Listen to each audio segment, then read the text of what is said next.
বাংলাদেশের সর্ব উত্তরের জেলা পঞ্চগড়। এখান থেকে হিমালয়ের অন্যতম শৃঙ্গ কাঞ্চনজঙ্ঘা দেখা যায় বলে এই জেলা হিমালয় কন্যা নামে পরিচিত। প্রাকৃতিক সৌন্দর্য, পাহাড়ি দৃশ্যপট, নদী, চা বাগান আর ইতিহাসের এক অপূর্ব সম্মিলন ঘটেছে এখানে। এ জেলার বুকে ছড়িয়ে ছিটিয়ে রয়েছে বহু ঐতিহাসিক নিদর্শন। তার মধ্যে অন্যতম হল মির্জাপুর শাহী মসজিদ। প্রায় ৪০০ বছর আগে নির্মিত এই মসজিদ শুধু ধর্মীয় স্থাপনায় নয়, বরং আমাদের ইতিহাস, ঐতিহ্য ও মুঘল আমলের স্থাপত্য শৈলীর এক অন্যতম নিদর্শন। মির্জাপুর শাহী মসজিদের নির্মাণকাল নিয়ে ইতিহাসবিদদের মধ্যে কিছুটা মতপার্থক্য রয়েছে। মসজিদের শিলালিপি ঘেঁটে প্রত্নতত্ত্ববিদরা ধারণা করেন মির্জাপুর শাহী মসজিদটি ১৬৫৬ সালে নির্মাণ করা হয়েছে। তবে মসজিদটি কে নির্মাণ করেছেন তা নিয়ে মতপার্থক্য রয়েছে। কেউ কেউ মনে করেন মালিক উদ্দিন নামে এক ব্যক্তি মসজিদটি নির্মাণ করেন।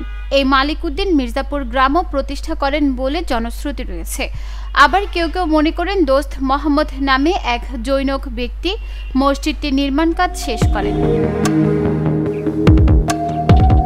মসজিদের মধ্যবর্তী দরজার ওপরে ফরাসি ভাষায় খোদাই করা একটি শিলালিপি থেকে প্রত্নতত্ত্ববিদরা মনে করেন মোগল শাসক শাহ সুজার শাসনামলে মসজিদটি নির্মাণ করা হয়েছিল। মসজিদটির দৈর্ঘ্য প্রায় ৪০ ফুট ও প্রস্থ ২৫ ফুট। এক সারিতে স্থাপিত ৩টি গম্বুজ তার মোগলীয় বৈশিষ্ট্যের অন্যতম উদাহরণ। গম্বুজগুলোর শীর্ষবিন্দু ক্রমহ্রাসমান বেল্টযুক্ত এবং মসজিদের ৪ কোণে রয়েছে ৪টি নকশা খচিত সূচিকোণ মিনার।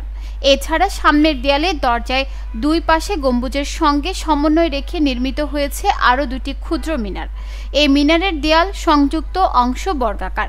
একই রকমের ২টি ক্ষুদ্রাকৃতির মিনার রয়েছে পশ্চিম দেয়ালেও। চুন ও সুরকি দিয়ে তৈরি মির্জাপুর শাহী মসজিদের সামনের দেয়ালে রয়েছে সুশোভন লতাপাতা ও ইসলামী ঐতিহ্যপূর্ণ টেরাকোটা নকশা খচিত মাঝারি আকৃতির ৩টি দরজা। ৩টি দরজাতে ছাদ ও দরজার উপরিভাগের মাঝামাঝি স্থানে বাইরের দিকে উভয় পাশে ঢালু তোরণ আকৃতির একটি অতিরিক্ত স্ফীত অংশ সংযুক্ত হওয়ায় অলঙ্করণ বিন্যাসের সৃষ্টি হয়েছে নতুনত্ব। দেয়ালে লতাপাতা, জ্যামিতিক নকশা, আরবিতে খোদাই করা আয়াত ও পোড়ামাটির ফলকের নিপুণ ব্যবহার দেখা যায় এই মসজিদে। মসজিদের মূল ভবনের সামনে রয়েছে একটি আয়তাকার বড় পাকা আঙিনা। আঙিনার উপরিভাগ উন্মুক্ত। আঙিনার বাইরে রয়েছে একটি সুদৃশ্য পাকা তোরণ। তোরণটি নির্মাণ কৌশলও অপূর্ব। এতে রয়েছে খিলান ও অন্তঃপ্রবিষ্ট দরজা, উভয় পাশে খাঁজ করা স্তম্ভ এবং ঢাল ও অর্ধবৃত্তাকার নাতিদীর্ঘ একটি গম্বুজ। শিল্প সৌন্দর্যের অপূর্ব নিদর্শন এই মসজিদের সর্বত্র ইসলামী টেরাকোটা ফুল, পোড়ামাটির ফলক ও লতাপাতার নকশায় পরিপূর্ণ। মসজিদে ব্যবহৃত ইটগুলো রক্তবর্ণ ও অলঙ্কৃত, যা বর্তমান সময়ের ইটের চেয়ে সম্পূর্ণ ভিন্ন। মসজিদের পাশে রয়েছে একটি ছোট কবরস্থান। স্থানীয়রা মনে করেন এখানে শাহ সাহেব নামে পরিচিত একজন অলির কবর রয়েছে।